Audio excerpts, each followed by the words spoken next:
So itong Dormitorio, suspense thriller siya, di ba? Ikaw din ba, as Joyce Ching, mahilig sa suspense thriller na series?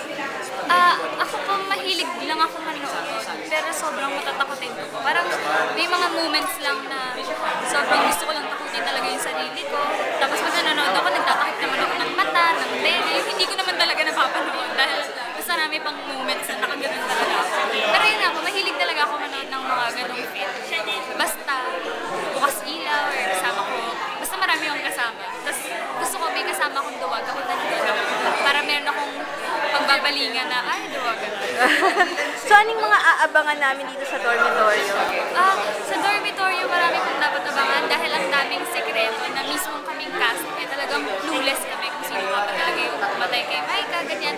At saka, kasi parang kakaiba siya sa time slot niya. Parang, this is something new na may thriller, suspense na youth-oriented show ng Sunday afternoon, after ng mga Sunday All-Stars, after yung mga variety show na ganyan. So, sana po, abangan nyo at supportahan nyo yung Dormitorio kasi sobrang mapapaisip kayo sa soap na to. Matutuwa kayo, kikiligin kayo, maiiyak kayo, matatakot kayo, as in lahat. Kaya abangan nyo po ang Dormitorio. Ano namang message mo sa mga fans mo na patuloy na sumusuporta kay Joyce Ching? Ayan, sa mga patuloy po sumusuporta sa akin, maraming salamat po sa inyong lahat. Sobrang na-appreciate ko po lahat ng mga tweets niyo sa akin, lahat ng mga pinopost niyo sa Instagram, sa YouTube, mga videos na ginagawa niyo, mga pictures.